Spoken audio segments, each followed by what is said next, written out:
Good morning, Pa. We're going to get on to Chapter 5, the long blue lost manuscript, here in just a moment.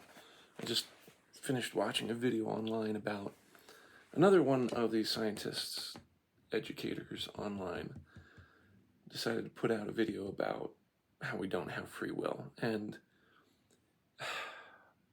I understand their points. I get it. But there are problems with their arguments. Their philosophical and logical arguments make a switch at some point. Because Kyle Hill was the one who put this out. He talked about there was this causal chain. And so he presents that as if that's law, that there was this cause and this cause and this cause that led to all this. And there's no free choice in that, because that was all causation. You didn't have a choice who you were born to, and they didn't have a choice who they were born to, and so on and so forth, back to the starting atoms of the universe kind of thing. Okay, the problem is that just because you have all the history of the universe beforehand, leading up to where you are now, doesn't preclude the choices that you make now. Just because you live in a system, in a world, in a place, in a time, that you have all this stuff around you, doesn't mean that you don't get to have choices within the purview of what you have. Followed by which he then talks about how randomly thinking of different things isn't really random, because normally, through your own life experiences, you have this many choices, and so suddenly you're reminded about these other cities that didn't come to mind. Well, you wouldn't have chosen from it unless you were reminded about them. Well, again, so what? Because just because your immediate memory about certain things is cognitive based on your circumstance doesn't mean you can't choose from them. I mean, you're not going to choose from things you don't think about. Sure, your choices are limited by where you're at and how broadly you're considering something or not. But that doesn't preclude your ability to choose from what you have in the circumstances you're at. And then he talks about how the biggest argument that he has that actually kind of has merit is he talked about how, well, basically you are a brain, and his terrible analogy, which he admits is kind of terrible, is if, a thunderstorm is very random. Sometimes it hits, sometimes it doesn't. It's all going through this thing. If a thunderstorm had the illusion of choice and thought, you'd sit there and say, really, do you? And how people are like, well, it's an animal. Does it really have choice? And the instinctive feeling that, no, we shouldn't punish animals because that was in their nature. So he talks about bears and brains tumors, like bears eating this guy who was a really good guy trying to help bears, but it destroyed him and his girlfriend and basically ate them. But would we punish the bears for doing that? Because they are just bears. They are just doing what they do. So that's appealing to emotions and another side that it's like, but the problem is we do kill bears that kill humans. We do kill lions that kill humans. We do punish them. The ones that act according to what we want, we kind of let be. The ones that don't, we kill. And he does make that argument for it's the same for people, that, okay, if they don't have free choice, if we all don't have free choice, then the people who are evil and murderers and killers and stuff, we don't want them around our family or society, but we just don't have to be cruel about it. We don't have to put them in solitary confinement. We don't have to kill them. At the same time, I'm like, well, if you don't believe in free will, then you probably should kill them, just in the same way you'd put down a continually dangerous animal. The problem is that these scientists have these academic arguments about how we don't have free will, but how that's a good thing, that we can be more compassionate because of it. The flip side of the coin is actually, if you make the argument that we don't have free will, you could be you could take the exact opposite of, you could be kinder and better to yourself and others. Because, you have these cravings. Maybe you have cravings for food that's bad for you, or for bad habits and things like that. And you don't have to bombard your psyche with what could have or should have been. I understand the mental compassion that you'd have for yourself by taking a point of view like that. On the other hand, it seems to be also excusing bad behavior.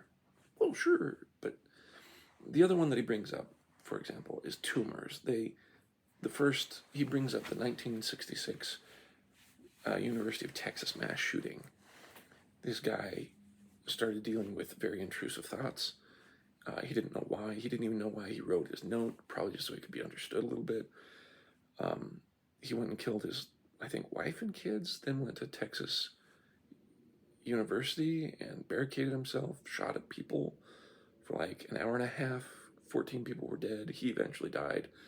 Later, it was found out through an autopsy he had a tumor pushing on his amygdala in his brain. So his strongest argument is that we're just meat with a firestorm in our head, and that gives us the illusion of choice. That gives us the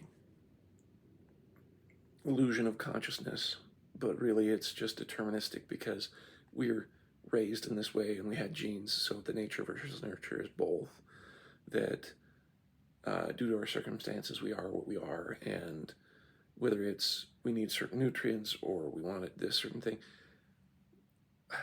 there's a lot of automatic tendencies that, sure, it comes down to, yes, pregnant woman has cravings for pickles in the middle of the night because that's just what her body really needs. I mean, yes, there is a biological component, just like the tumor on the amygdala or other problems like that is going to make a change to us. That is his strongest argument. And there's a lot of good argument behind that, hey, if we can see that these cognitive processes are influenced specifically by the biology that's in our head, then why should we believe that anything else is driving it? It's kind of a left open question. And then the assertion that we just don't have free will is kind of what they assume and go off of and build their argument on. But the problem is that in many academic and scientific ways where you have this assumption that you're just viewing the world through, that makes the difference. Well, it's the same thing about me believing in free choice. It's because I strongly believe in free choice. The way I view about the world can be said the same way, that I believe it's very compassionate in many senses, because I can understand that I can parse between, here is what is deterministic. Sure, I didn't end up being a poverty-stricken person in the slums of India or Uzbekistan, but just because I would end up anywhere there doesn't mean I don't have choices in the world of which I am in. And that if I have something physically and biologically wrong with me, such my wife takes care of all these mentally handicapped kids, there's a lot of things that you can scratch your head at theologically. But at the same time, I've seen so much theologically that I can't just sit here and go, it's all deterministic. Like, I get their arguments, and they make some pretty darn good arguments, because there's this other study where, on a different topic and not from this Kyle Hill's video, I saw this one where they had to separate the brain right down the center because of these seizures that we're having, and each hemisphere started acting independently, and they found very different things that were interesting, like that when they did this vision test where one side would see one thing, one side would see the other thing, they'd be able to say something about the other side, but they didn't know why. And they couldn't come back with a rational excuse. That's another part of the argument for Kyle Hill, is that our illusion of free will comes back to this infinite chain of, well, yeah, I'll get back to that, but This person with the split brain, his right hand would want one thing, and his left hand would want something else. And so oftentimes, like for example, he'd reach into his closet to get a certain colored shirt, but then his other hand would, the non-verbal side, because I can't remember which, if the left side controls the right, then the left side is logical. So his right hand would reach for this thing, and his left hand, his creative hand, would come and slap it down and pick a different thing. And so you could make an argument that our consciousness is one side of our brain rationalizing what the other side of our brain is doing as they work in tandem with each other. Okay, that's a pretty cool and very reasonable argument, but there'd be a lot more to be fleshed out. It seems way too simple. Because again, they could see and show from this person who had their brain split down the middle that, I think it was like a nova from a long time ago or something, that the eyes could each see their own respective area, and even though the left side, right eye, verbal cognitive side they'd have something blank on the left side, or on the opposite side they would have something, and they would just say, oh, well, I thought of a ball and I don't know why. It's because they couldn't cognitively, with the verbal side of their brain, see the part that they could see. And so when they were saying ball, for them it felt like it was no reason. It's kind of interesting because of capacity changes like that. So does biology affect our ability to have choices? Absolutely. Just like there are mentally handicapped children that my wife took care of in a CTA home that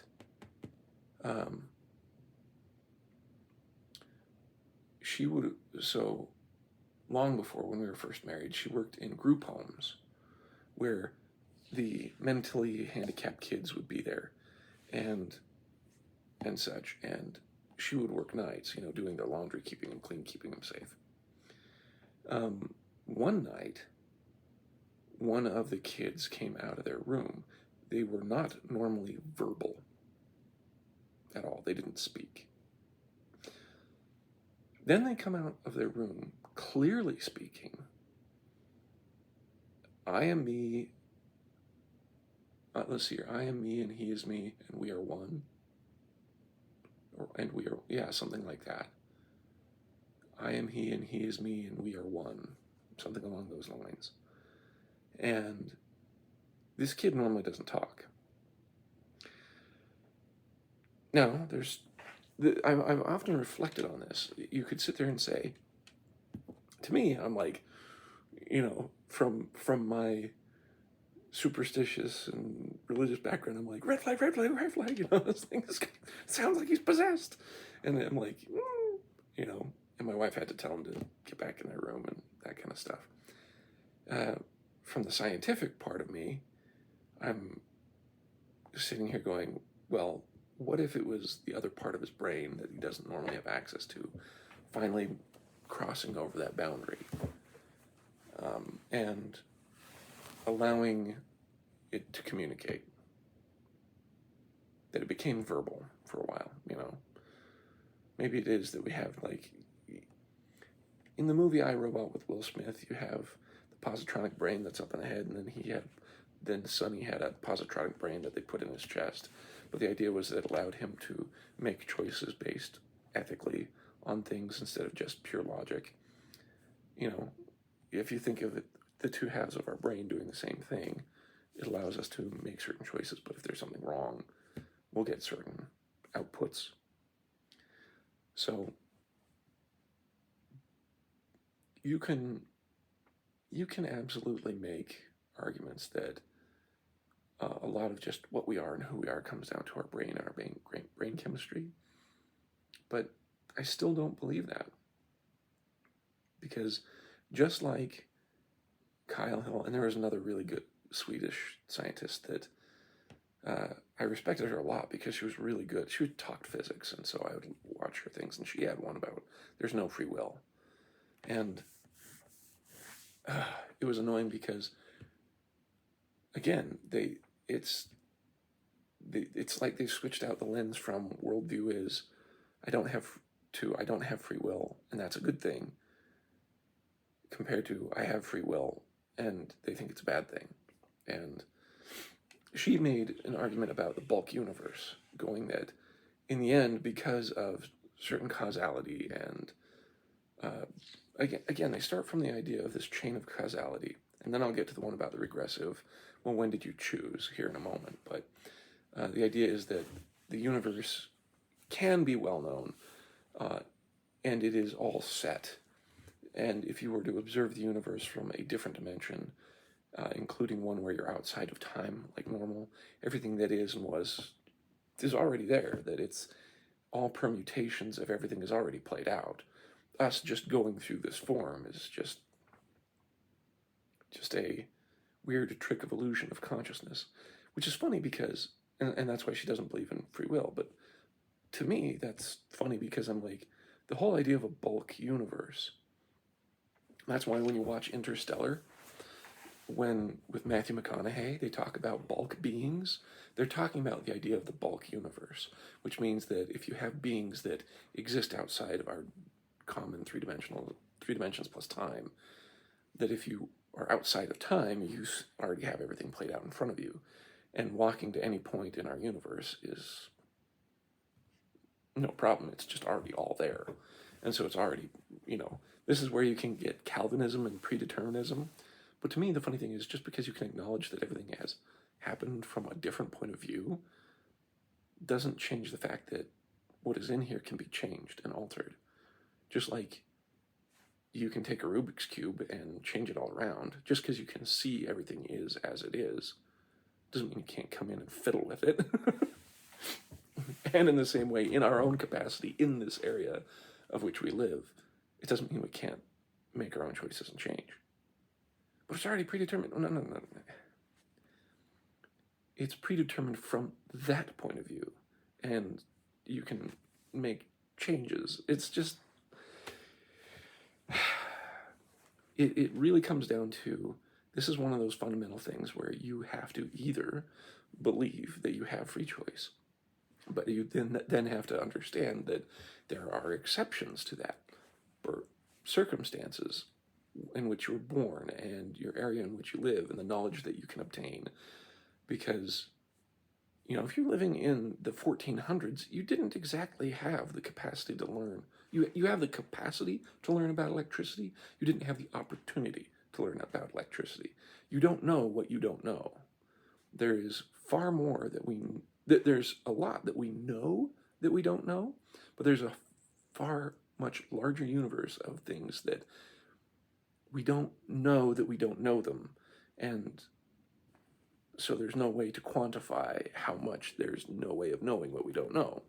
Anyway, I'm mashing together so many different thoughts, but it comes down to a fundamental belief of, do you have free will or we don't?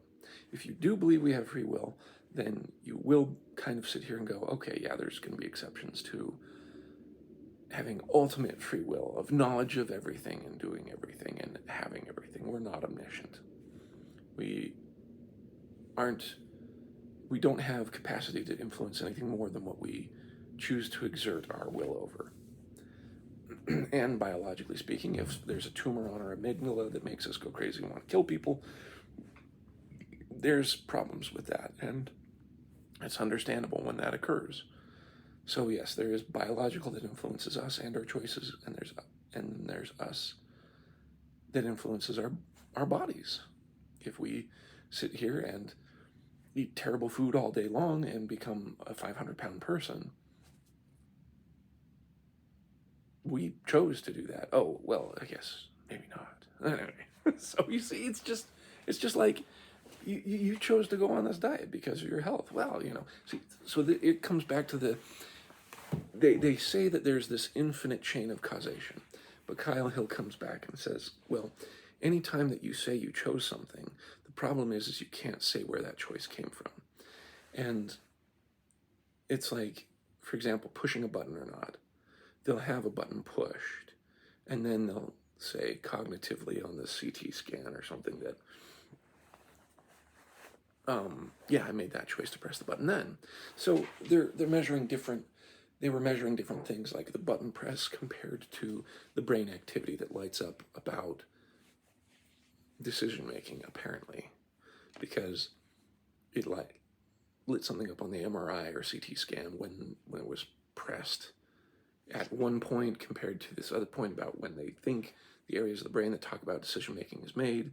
So they're like, well, you pressed that button first before you decided to make that, before you made that decision, according to our monitors. But the problem is that just because you can measure different responses on different parts, like, sure, a button press happens because it was just a little bink, and then later their brain lights up to communicate about that choice.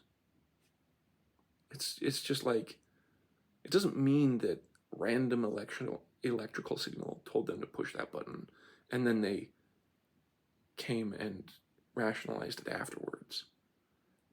They're still not measuring the choice. What they're measuring is specific things that they can see on a screen about communicating. But then they're like, well, when was the choice really made?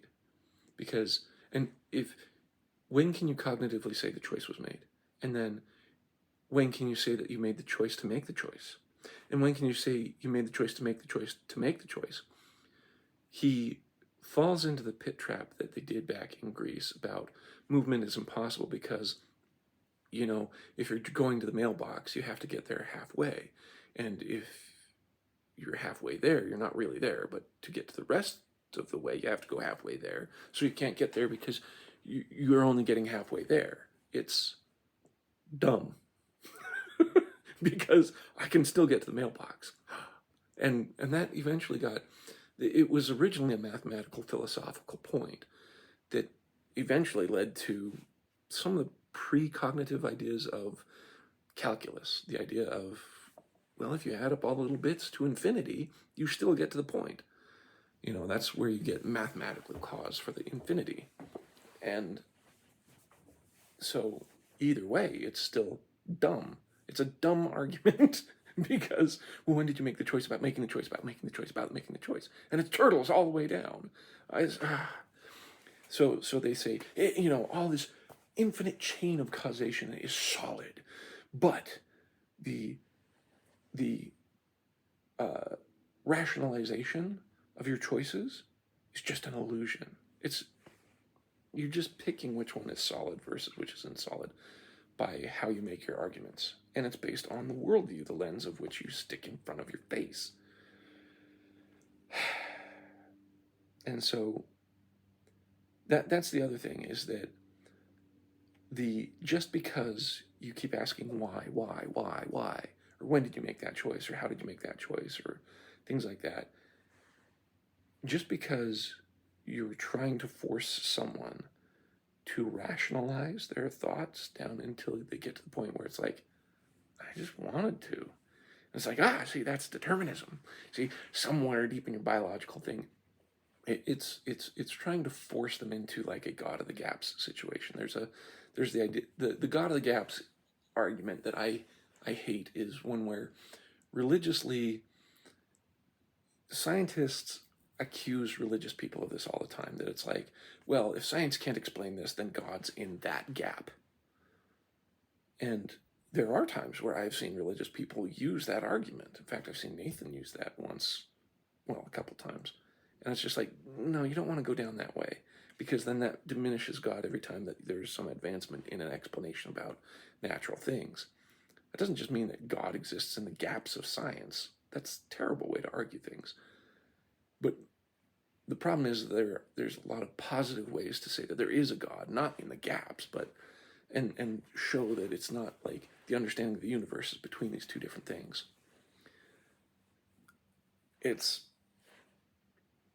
You can positively sit there and say, look, we can see God's hand in these things. There's times where he's answered my prayers. There are times where he's absolutely given me forewarning, and he's given my wife forewarning, for example. when my wife's parents came to the door the other day, before Christmas Eve, like on the 23rd. They didn't use their typical knock, because that's usually a warning to my wife. But as she was coming up to get the door, she was prompted with, "Don't answer, look through the peephole," so she could mentally prepare for them being there, and then make a choice cognitively after that to open the door or not. Like, there was literally no outside response to have that. But yet now, just randomly at time, like, it strains credulity to sit there and say that free will doesn't exist, and that God doesn't exist, and that the world is deterministic, but since we live with this illusion that we'll just have to do our best and be more kind to one another, that's my experiences strain the idea that it's all science. And at the same time, there's a lot of religious stuff that I sit here and go, the idea of demons and possessions and things like that, I'm like, I do believe them in one sense. In another sense, the scientific side of me goes, I wonder if that's this.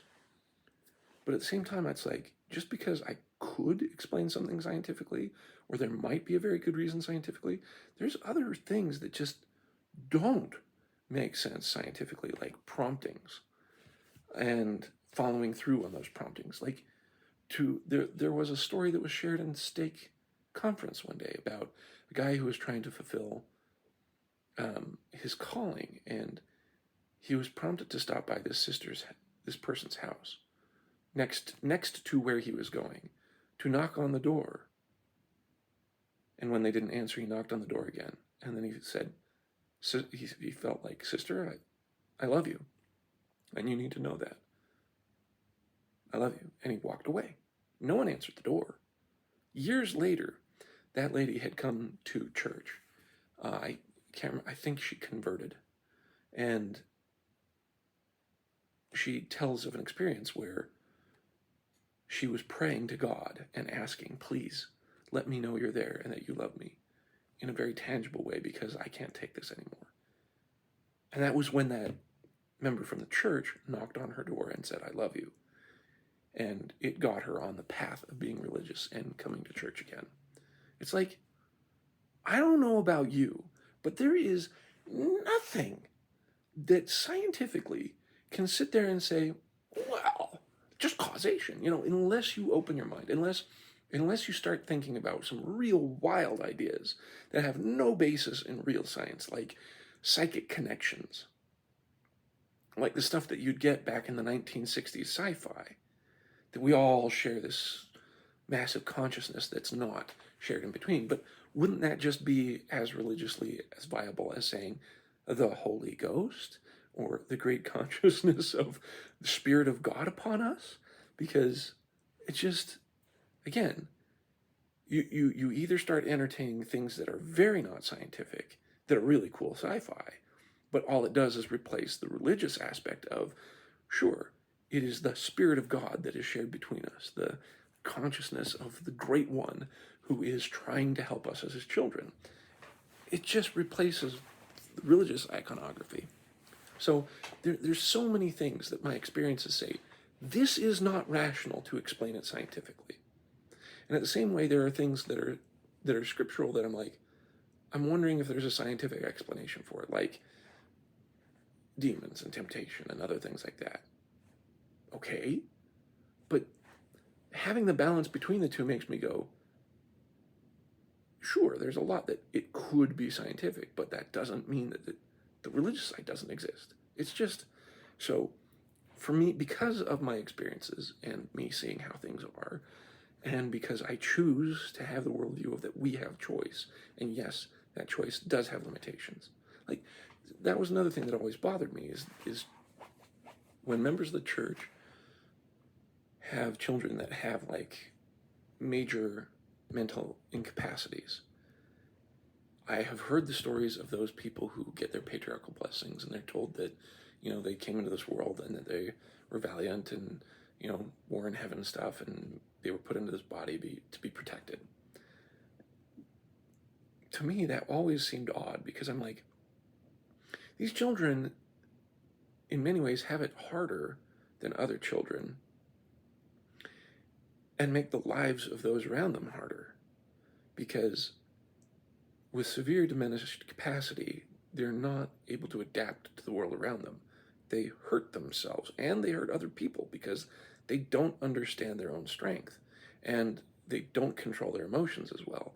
And that means that they are living dependent on other people, so that makes the lives of the people around them upon whom they are dependent harder.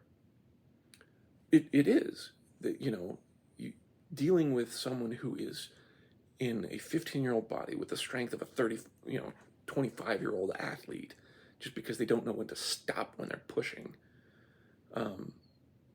but have the mental capacity of a 5-year-old. That's a lot to deal with messes, with pain, with hurt, with emotions. It's a strain. And so I had always been like, there is something that doesn't seem right to me. And then the idea of that kid that my wife saw, who said, I am he, he is me, and we are one. Again, like, closest that I can come to of, besides just someone's having bad experiences about dreams of devils and things like that, for me going, I was as close to a real possession as I can understand that I've seen in an actual story. And I sit here and go, and even then I'm like, well, is there a scientific reason behind it?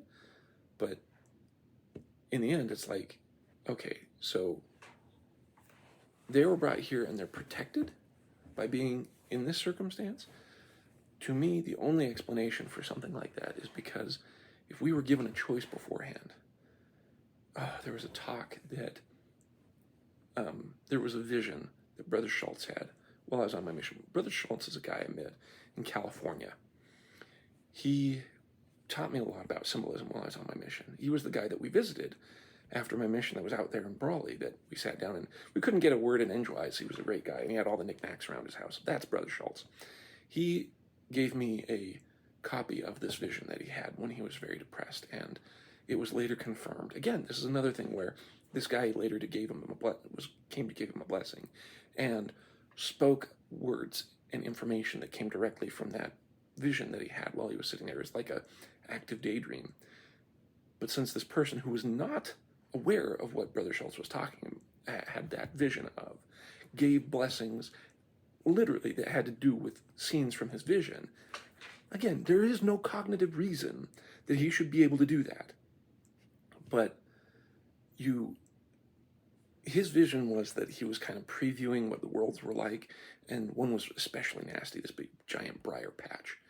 And he decided that, I want to go down there because I want to help people.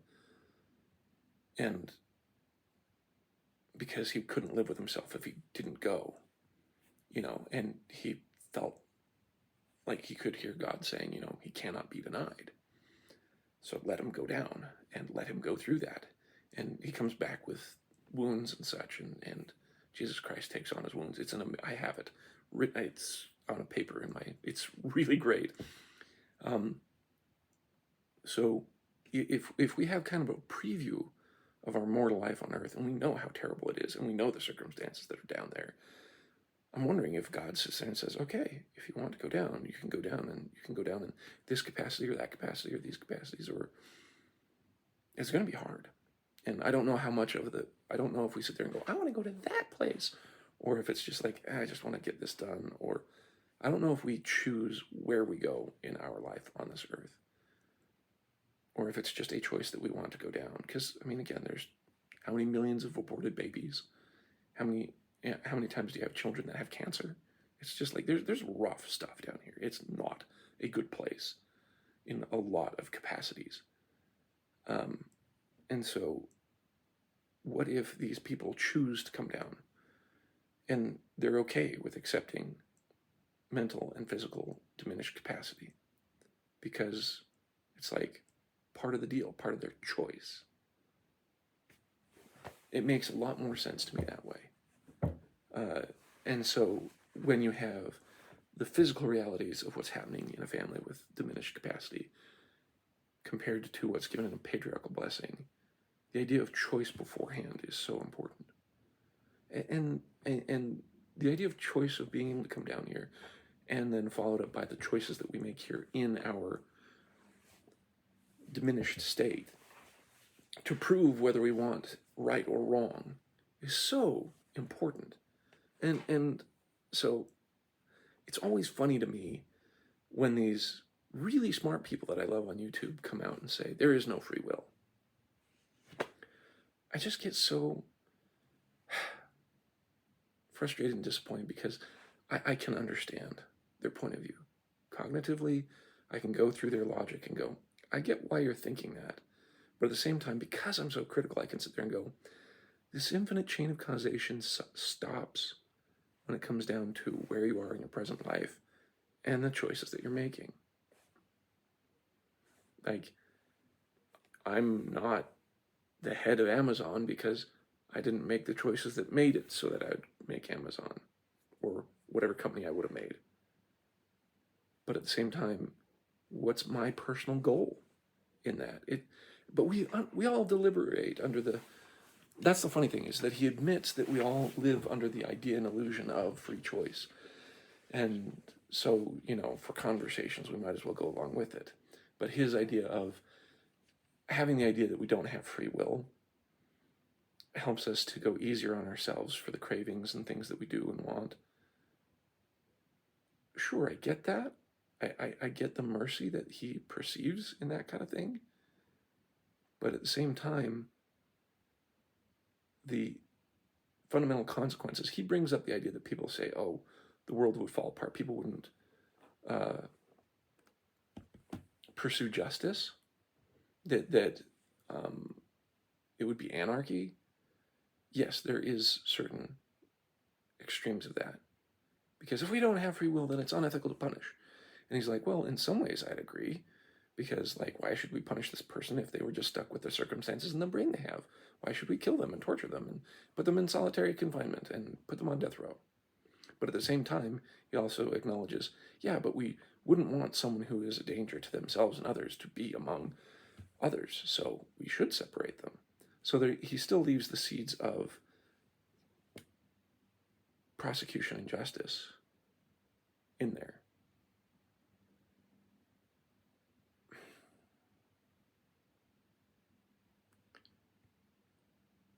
And in the same way, there's a lot you can build off on that, but to me, the problem is that there's another side of the coin that they're not considering, which is, if you believe in determinism completely, that you really, really don't have any choice, then you're basically, or if you view it specifically from the idea that we are nothing but the biological meat inside our skull, mushing around in there with a thunderstorm, and that's what we view as our consciousness and choice, and that biologically it's for evolution, it's the end of evolution, you can then start making the argument of, since this is all an illusion, then what we should do for the betterment of the species to get the best out of things is to cull the unwanted portions. You go right back to the insanely destructive stuff of the Holocaust, of the eugenics, of things like that, because then you start saying, well, we need to start getting rid of these things that we know are detrimental. Like mentally ill people? Sure. What about those people with brain tumors? Well, if we can't cure their brain tumor and they're going to be a danger to themselves and others, why not kill them? But it doesn't matter. It's just an illusion anyway. That's the part of the argument that they don't consider the ramifications of. Plus, he had a title in his video saying that we're hooked on a feeling. We have a feeling that we have free choice. Well, you're hooked on an idea that we don't have free choice. But yet, literally, his language and the way he operates is steeped in the idea of free will and choice. Anyways, even at the end of his video, the idea of, being more compassionate to people. Well, are you just more compassionate because you've accepted that idea? But wait, within that sentence, you accepted the idea that the acceptance is a choice. Like, that's the thing, is that whether you accept an idea or reject it, whether you choose to replace your base belief, there's some form of choice down there. You may cover it up, you may disguise it with a different word, you may gloss over it, you may couch the argument and everything around it, but the problem is somewhere deep, fundamentally down, you're not going to escape the word and idea of choice in how you become accountable to the world around you. And so even if you believe you're completely deterministic and that you can have more compassion because you believe that the circumstances and brain and biological niggling of things causes people to go off their rocker and other things like that, they're still in their capacity of where they're at. They still have their choices. And I think especially when the chips are down, when we have those intrusive thoughts, the tumor on the amygdala, that guy for a long time staved off those intrusive thoughts that he had of just going out and killing everybody, until he was just finally like, I'm done. Like, I get it. In that circumstance, sure, you have biology influencing where he was at, but there were still things that he was choosing in that moment in his capacity that he had. And like I say, between my religious experiences that show me that there's a lot of things that God, like interpretation of tongues and the gift of tongues, where someone is speaking a language they never knew before, or someone is hearing a language they don't understand, but they understand it. There is no scientifically good reason to back that up with anything. I'm sorry, but those things have happened, and I have had people share their personal stories about those things, and it's just like, I'm sorry. There is a point where I got to put the science aside and say, yeah, obviously religion is real, or the spiritually unseen world is real, that God's real, that God loves us, that we're his children. My experiences point to the Church of Jesus Christ of Latter-day Saints for the most complete information that we have. And could I be wrong? Could there be more? Sure, absolutely. But for me, because at least I know that God's there and he loves us and we're his children, we'll get there when we get there. And yet, at the same time, understanding the scientific explanation of everything is extremely useful. There is no point in not doing both.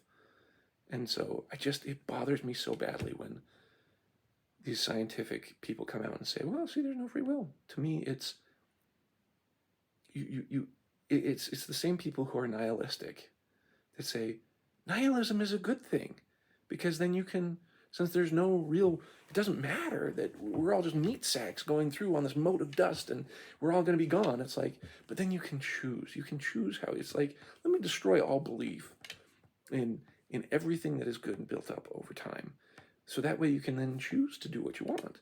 But in the same way, the ramifications of such thinking for anyone who wants to take advantage of that will do that, because now they have an excuse. Oh, well, you see,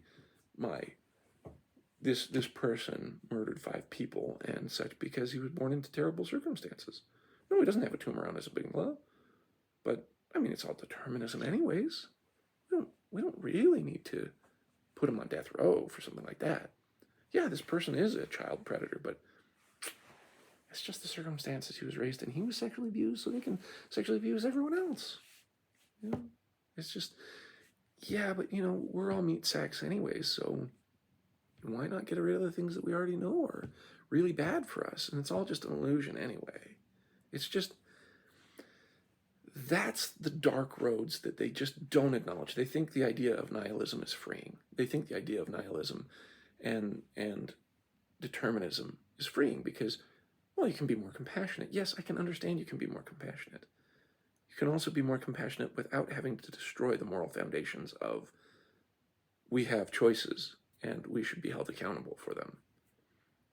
And, even if you view it on a determinism way, then you want to punish behavior that is antisocial. But then who determines the social? Because we're just meat sacks anyways. It's just the next step is always forgotten in their arguments. And that's what's so pernicious about it. Well, it was never meant to be an argument that far. I understand it was never meant to be an argument farther than what they were arguing for. But the problem is that just because you have an idea that you think is freeing doesn't mean that there's consequences beyond what you're arguing. And the same thing can be said for religious-wise, and that's why you keep going with religion and philosophy to sit there and find those little dark corners that aren't understood. For example, my stopgap for understanding why children with diminished ability are said to be protected because, they have diminished choice. So the idea of Jesus Christ paying for all the crap that they're putting themselves and their family through and others through, slapping their sister really hard because they, just had a big emotion at one point and they can't control themselves. It's like, yeah, Jesus Christ is going to cover those things. And if they chose to be in this diminished capacity for whatever reason beforehand that we don't know, at least as long as they chose to be there, to me, that's a stopgap. Do I know that? No.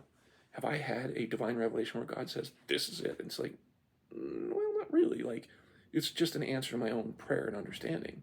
Can it be filled in with something better afterwards? Yeah, but at least I have an answer that intelligently makes sense to me, that tells me, yeah, you're on the right track. And it's just like,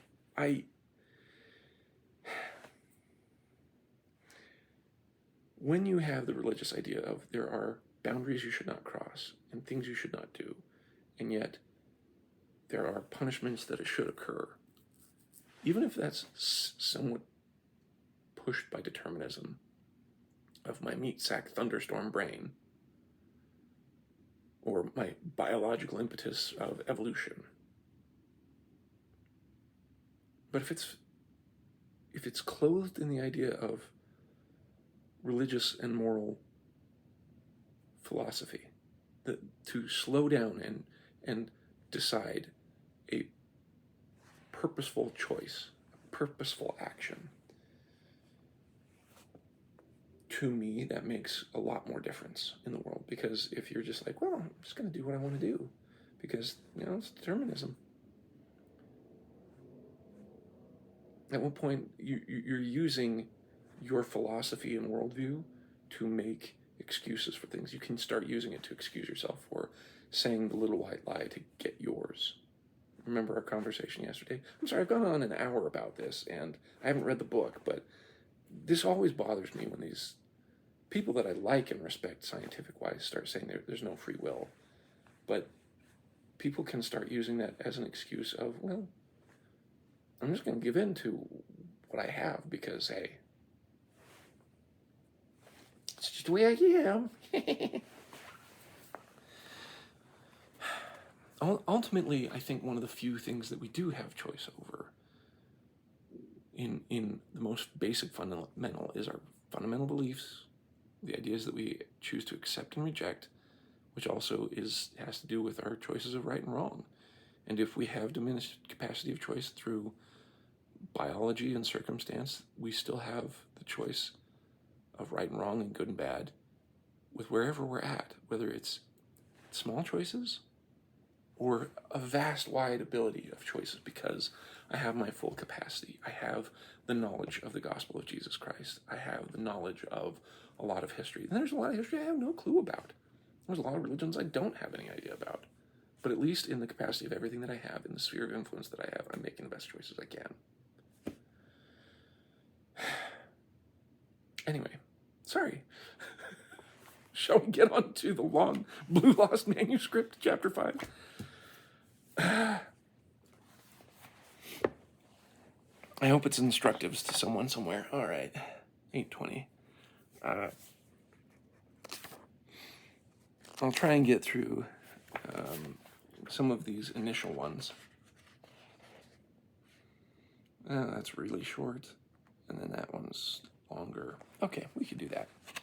Chapter 5, The Long Blue Lost Manuscript.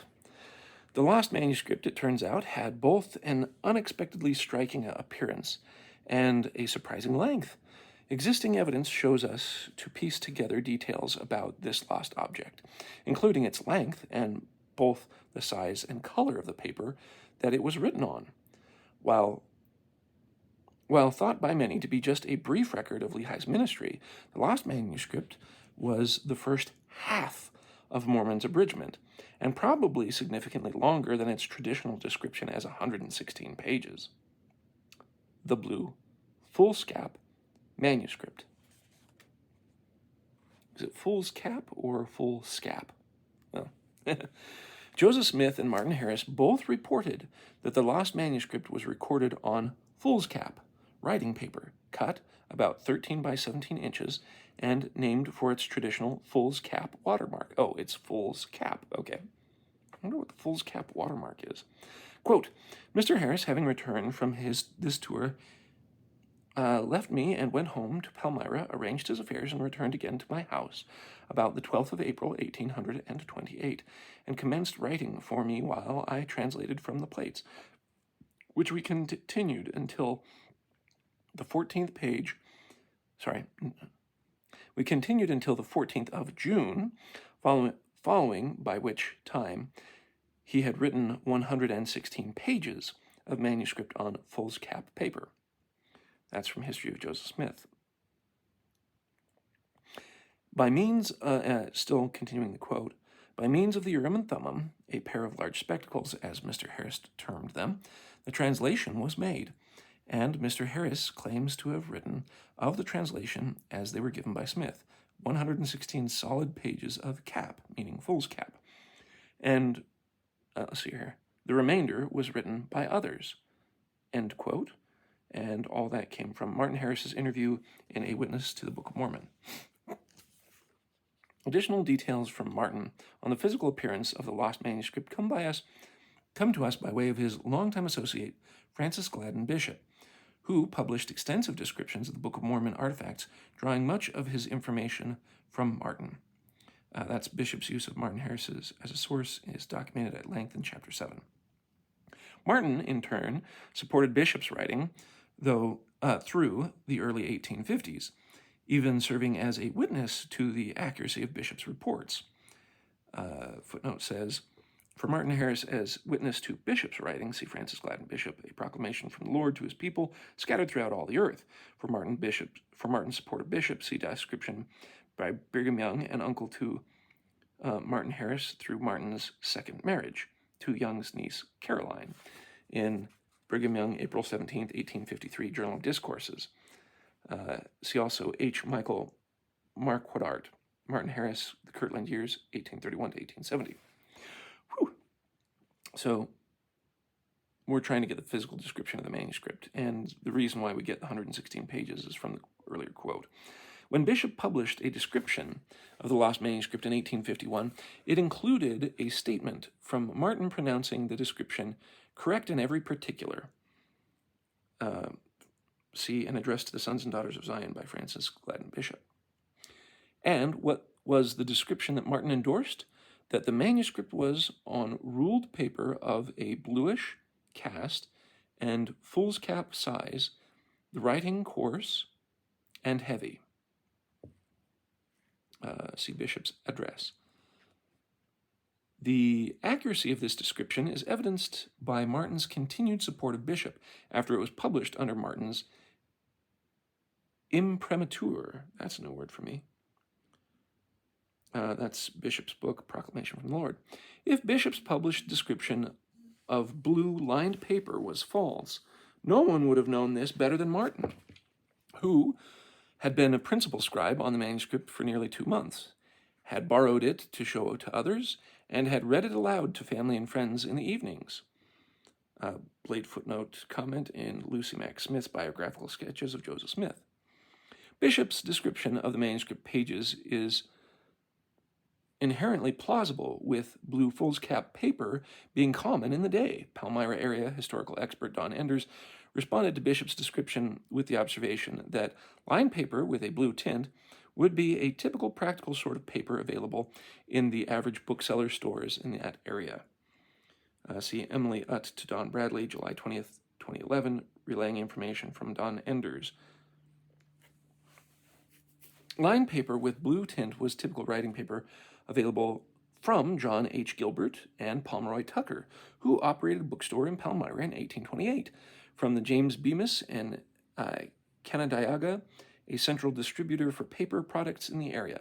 Martin could have purchased such writing paper from these and other merchants. Blue paper existed in both low, medium, and fine grades of paper quality depending on the dye used. Since the paper was reportedly lined and indented to be used for the recording of a sacred text, it seems likely that Martin, as financier, would have purchased the higher quality paper for this important undertaking. A footnote says, this method of bluing paper is said to have originated in Holland and was widely practiced in the 18th and 19th centuries. Irene Bruegel, historical manufacture and use of blue paper, Roy Perkinson's Summary of the History of Blue Paper, Charles Thomas Davis, The Manufacture of Paper, being a description of the various processes for the fabrication, coloring, and finishing of every kind of paper. Wow, I did not know there were so many books about making paper. So that's the end of the first section. So that's interesting. I never knew about it being blue. I'm wondering how deep blue. For me, there's part of me that thinks of it as being like kind of a deep blue, but I'm like, that wouldn't lend itself well to writing. So I'm thinking of like kind of normal paper color with a blue tinge, like a light blue tinge. You know how you have the underpaper from carbon copies? Kind of that kind of light tinge. Anyway, the manuscript length. This one's a little longer, but hopefully before I have to start working, I will get through most of this. The Book of Mormon's lost manuscript is popularly thought to solely be an extended account of Lehi's life written on a manuscript of 116 pages. However, this description of its contents is incorrect, and the description of its page length is likely incorrect as well. The Book of Mormon's internal evidence shows that the lost manuscript began with Lehi and then covered the ensuing 4.5 centuries into the reign of King Benjamin, the same time period covered by the small plates account that replaces it. See Chapter 6. Accordingly, a revelation instructing Joseph Smith on how to replace the stolen manuscript commands him to translate the engravings which are on the plates of Nephi down even until you come to the reign of King Benjamin, or until you have come to that which you have translated, which you have retained. See Doctrine and Covenants, chapter 10, verse 41. The Book of Lehi. In the summer of 1829, as the Book of Mormon headed to the press, Joseph Smith encountered an urgent problem for which he drafted a temporary fix that has proven to be remarkably permanent. Joseph's dilemma was this: Mormon's original, intended structure for his book was broken. With 450 to 460 years of Mormon's total abridgment of 920 years having been stolen, half of Mormon's narrative was gone. The precise time period covered by the lost manuscript is further discussed in Chapter 6 and Chapter 15. And while the substitution was made for the missing narrative, it was not replaced with a full account or with Mormon's own words. Readers thus need to be oriented to the difference in authorship and narrative styles between Nephi's first-person small plates account and Mormon's third-person abridgment. In Mormon's original intended structure, the book was straightforwardly what its name said, the Book of Mormon. That is, an account by Mormon, with Nephi's small plates replacing the first part of Mormon's abridgment. The resulting work, while still published under the name The Book of Mormon, was now a hybrid, written partly by Mormon and partly by Nephi and the small plates scribes, without an explanatory preface.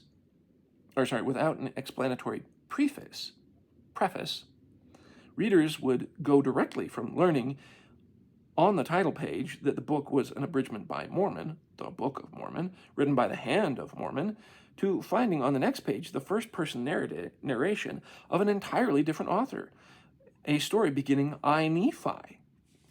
Joseph's task was to step into the gap between Mormon and Nephi and construct a provisional bridge between the two. Joseph did this in the form of a preface that was included in the first edition of the Book of Mormon and then discarded from future editions. This task, however, was trickier than it would appear. What had made it possible to replace Mormon's lost account, which had been abridged from a larger record called the Plates of Nephi, was a complex system of records that included another, shorter record, also called the Plates of Nephi.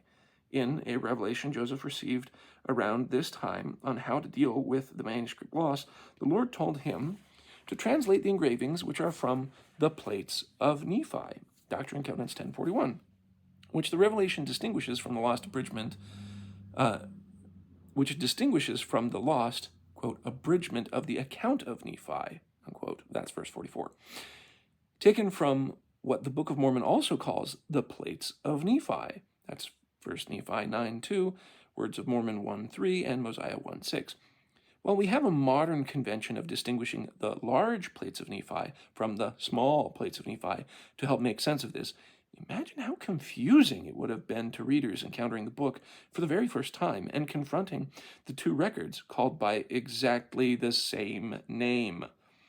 If, in the preface, Joseph had chosen to use the identical names for these records used in the Book of Mormon itself, he would have explained to the reader that the lost manuscript was taken from the Plates of Nephi and replaced by the Plates of Nephi, making it appear to readers that the lost manuscript was replaced with itself. Contrast the confusion of introducing two identically named Plates of Nephi with Joseph's explanation in the preface in the first edition of the Book of Mormon. Quote, I translated by the gift and power of God, and caused to be written 116 pages, the which I took from the book of Lehi, which was an account abridged from the Plates of Lehi by the hand of Mormon, which said account some persons or persons have stolen and kept from me, notwithstanding my utmost exertions to recover it again. And being commanded of the Lord that I should not translate the same over again, but behold, the Lord said unto me, Thou shalt translate from the Plates of Nephi, until ye come to that which ye have translated, which ye have retained, and behold, ye shall publish it as the record of Nephi. That comes from the Book of Mormon, an account written by the hand of Mormon upon the plates of the 1830 edition of the Book of Mormon. Instead of confusing the reader with two Plates of Nephi, Joseph distinguishes the source behind the lost manuscript as the Plates of Lehi, and reserves the name Plates of Nephi only for the small plates that replaced it. With this substitution, readers would now realize that the lost manuscript was taken from one source and replaced using another. How complete was this explanation? The discontinued use of both the preface in subsequent editions of the Book of Mormon and Joseph's own discontinued use of the terms Book of Lehi and Plates of Lehi suggest that he was not satisfied with the solution. While these terms provided a serviceable description for quickly explaining what had occurred, they were ultimately replaced with the more precise distinction of the large plates and small plates of Nephi. Why then did Joseph refer to the Plates of Lehi and Book of Lehi? Immediately, there seems to be two problems with these designations. First, outside the first edition preface, the source behind Mormon's abridgment is indicated to be the large Plates of Nephi. For example, Mosiah 1:6, 3 Nephi 5:10, Doctrine and Covenants 10:39. Second, calling the whole lost manuscript the Book of Lehi implies that the 4.5 centuries it covered were contained in a single intra-Book of Mormon book comparable to the first Book of Nephi or the Book of Alma. This would drastically differ from Mormon's remaining abridgment that divides material into much smaller units in the form of multiple individual books named for the principal record keeper of each given period, while he sometimes has two generations of record keepers in a single book. Only when giving the extremely summary, or I'm wondering if he meant giving the extreme summary, 4th Nephi does he abridge more than two generations of record keeping in one book. Given that the same narrator abridged both the Book of Mormon's lost text and its published text, we have reason to expect that the same pattern of division into smaller units would have been followed throughout. In the lost manuscript, Mormon should thus present us not only with a Book of Lehi, but with the books of many other record keepers across dozens of generations it covered. Joseph's use of the term appears to err on the side of simplifying for readers the complexity of the book they were about to encounter.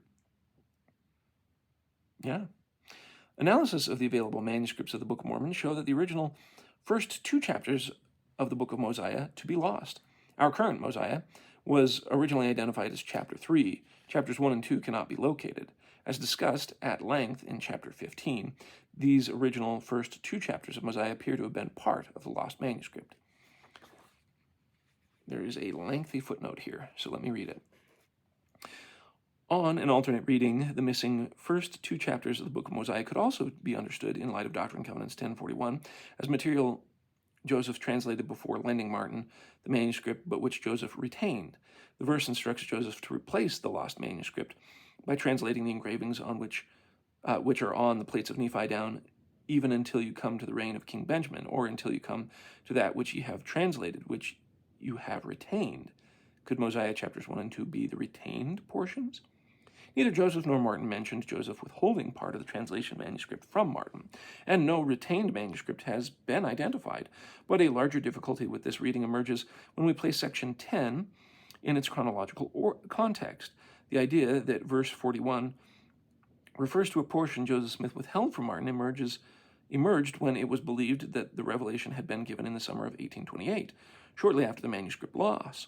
In that context, reference to a retained portion of the manuscript would indeed mean that there was a part of the 1828 translation work that Joseph held back from Martin, but recent scholarly works on section 10 identifies it as a revelation received in late April, early May of 1829, when Joseph had done copious, again, I think that he added an extra when Joseph had done copious additional translation work after the manuscript loss. In that context, the obvious referent for that which you have translated, which you have retained, is not a hypothetical portion of the lost manuscript that Joseph didn't lend to Martin, but rather the post-1828 translation manuscript that Joseph retained because it was received after the manuscript loss.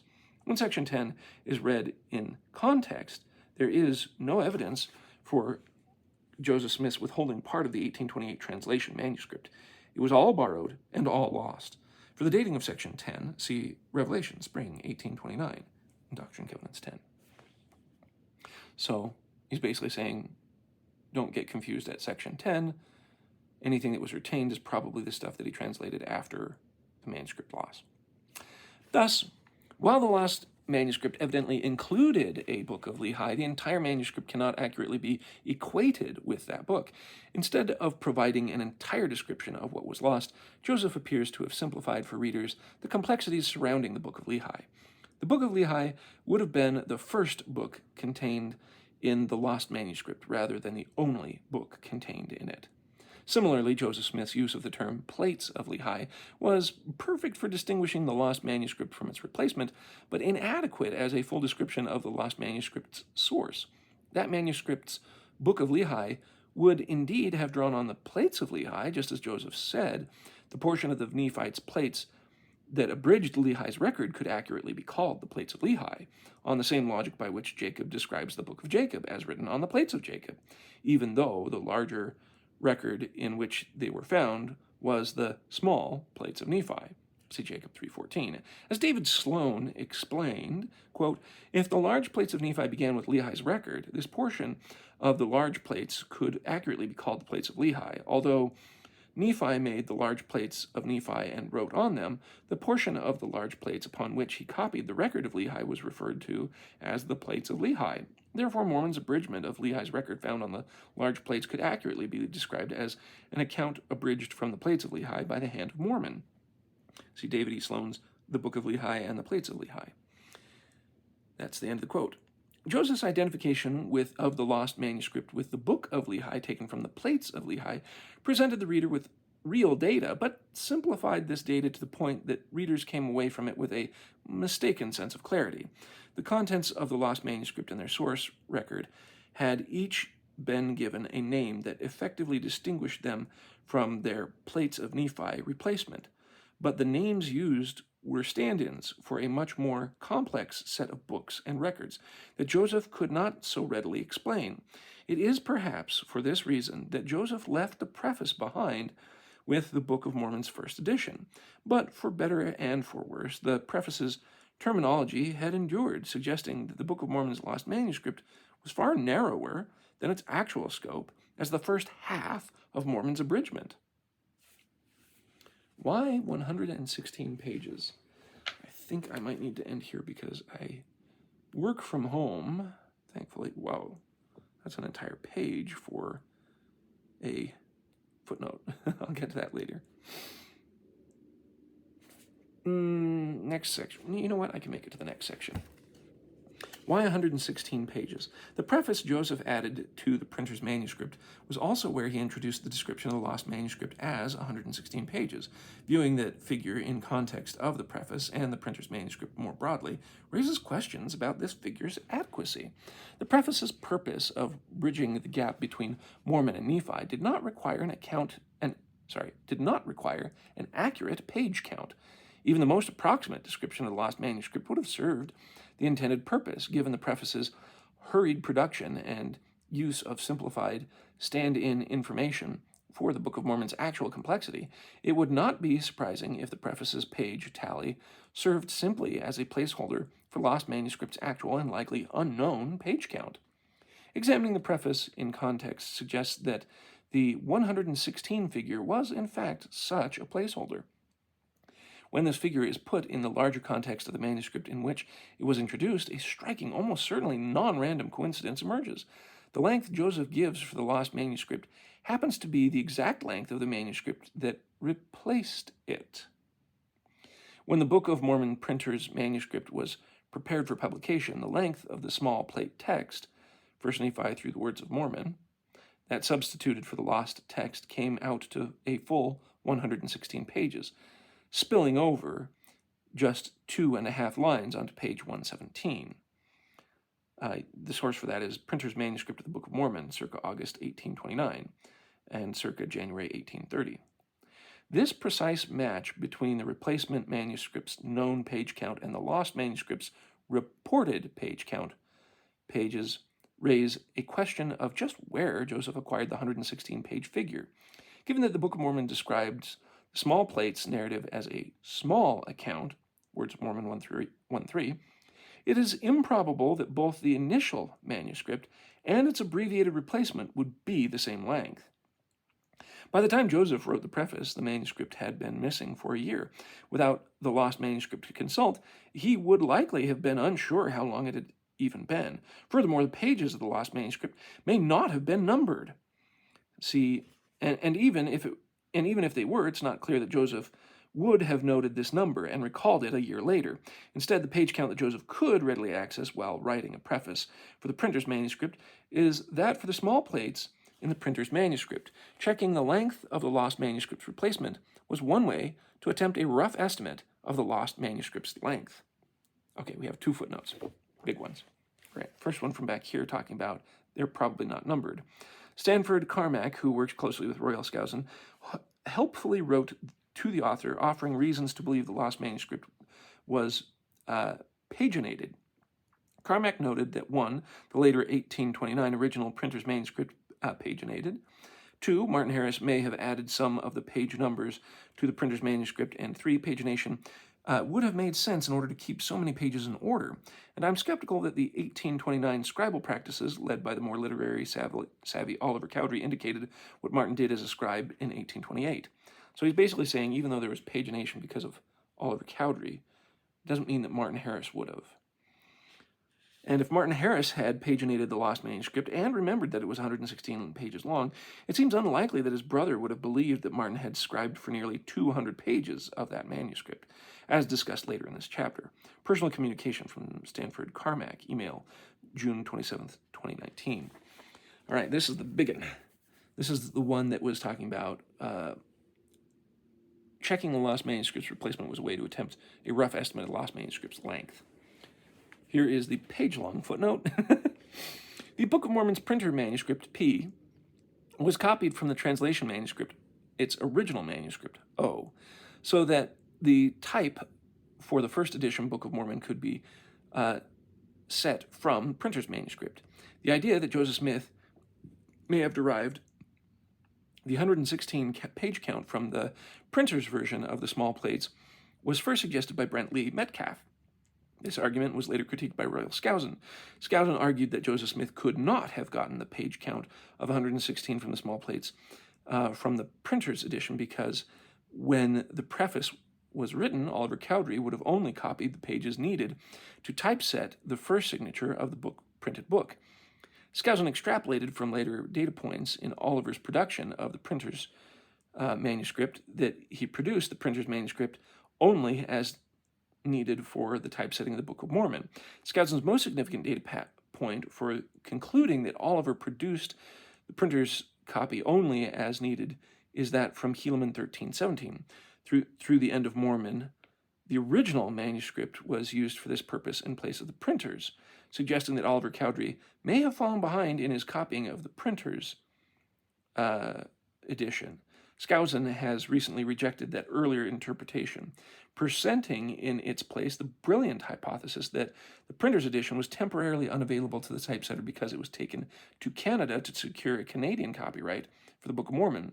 This new data suggests to me that the need to rethink whether Joseph could have derived the 116 figure from the printer's edition. It was formally posited that Oliver produced the printer edition only as needed and was therefore unable to have the printer edition ready in time for the typesetting of Helaman 13, chapter 13, verse 17. F. I don't know what the F is. On Skousen's new timeline, he estimates that the typesetter would have reached Mosiah 26, chapter 26, verse 28, page 160 of the printer's edition. At the same time, Cowdery and his assistant copyist produced the printer edition for Alma 36, page 261, placing the copyists 100 pages ahead of the typesetter. Skousen's finding of a probable connection between the typesetter's use of the original manuscript and the Canadian copyright trip similarly indicates that copying of the printer's manuscript was completed well ahead of the typesetting, i.e. that the printer's edition was produced all the way through the end of the book, page 464, by the printer manuscript. Page 464 of the printer's manuscript. By the time the typesetter reached was produced all the way through the end of the book, page 464 of the printer's edition. By the time the typesetter had reached Helaman 13:17, page 356, it's clear that Oliver Cowdery did not wait to produce the printer's manuscript just as it was needed for the typesetting, opening the prospect that Oliver could have gotten a considerable head start in the copying process between the end of the translation in late June and the beginning of the typesetting around late August, given Oliver's potential to begin producing the printer's manuscript 2 months ahead of the typesetting, and that Oliver finished copying the printer's edition at least 108 pages ahead of the typesetting, is now perfectly reasonable to think that Oliver had reached page 116 in the copying process. The end of the small plates, before Joseph would have written the number 116 to his preface to the printer's edition. Seen in this light, there is no anomalous coincidence in the lost manuscript and the small plates both being described as 116 pages. The relationship is not coincidental, but causal. Joseph likely derived the 116 figure for the lost manuscript from the length of its replacement. See Royal Skousen's review of Metcalf, Critical Methodology in the Text of the Book of Mormon, and Royal Skousen, Why was 1/6 of the 1830 Book of Mormon set from the original manuscript? Note that the ideas here of what Royal Skousen's newest findings mean for the figure 116 are solely the interpretation of the present author and not findings presented by Skousen. Whew! That's a lot of academic work to get the idea of why it's probably longer than 116 pages. All right, continuing with the book. Although Joseph appears to not have continued to use the terms Book of Lehi and Plates of Lehi to refer to the lost manuscript, he did continue to use 116 pages to describe the replacement section. footnote says, Martin Harris also sometimes used the term 116 pages to refer to the lost manuscript. Given Martin's practice following Joseph's language usage, this appears to be Martin's using lost 116 pages as a name used for the lost manuscript, following Joseph's usage, rather than Martin making the assertion that this was the manuscript's precise page count. Use of the lost 116 pages as a name for the lost manuscript is ubiquitous, as in the title of the present book, and in the scribal insertion in the minutes of Emmer Harris's sermon discussed later in this chapter, where the scribe uses 116 pages as the name of the manuscript that Emmer Harris said contained near 200 pages. For a similar example of Martin following the lead of Joseph's terminology, see Martin Harris's letter to H.B. Emerson, where he uses Joseph's 1838 to 1839 history term translation to refer to the transcription of the characters taken from the plates, and Martin Harris to H.B. Emerson, November 23rd, 1870. So, yeah, again, it's being used as a name, not as the assertion. That's probably the best thing to think of. For example, in his 1832 history, Joseph's, a lot of these others are footnotes, or just footnotes to the reference, so I'll kind of skip them. For example, in his 1832 history of Joseph's rights of Martin, it came to pass that after we had translated 116 pages, that he desired to carry them to read to his friends. Similarly, in his official history written in 1838 to 39, Joseph says that Martin had been his scribe until he had written 116 pages of manuscript on foolscap paper. Of note here is that Joseph writes in this history as if Martin had served as the manuscript's sole scribe, when his wife Emma and others had also acted as scribes during this period, including Emma's brother Alva Hale and Reuben Hale, and Joseph's brother Samuel Smith. As in the preface in his histories, Joseph aims for simplicity rather than precision. We see this concern again when Joseph was invited by his brother Hiram to tell about the coming forth of the Book of Mormon in an October 1831 conference of the church. There, Joseph reportedly said that it was not intended to tell the world all the particulars of the coming forth of the Book of Mormon, and also said that it was not expedient for him to relate these things, etc. Altogether, the likelihood that Joseph did not even know the length of the lost manuscript and the shared total page count of the printer's manuscript, time constraints in the writing of the preface, and Joseph's preference for functional simplicity over precision points to the 116-page figure being a quick estimate rather than an accurate description. Given the cultural ubiquity of the term lost 116 pages, it's worth asking why Joseph may have used this figure if the actual page count were unknown. Indeed, why cite a page count at all? Joseph did not write the preface for the historians, but for new readers of the Book of Mormon, and his purpose in writing was not to act as the most thorough historical source, but to assure readers that the sacred book they held in their hands was adequate to the purposes it was divinely sent forth to achieve.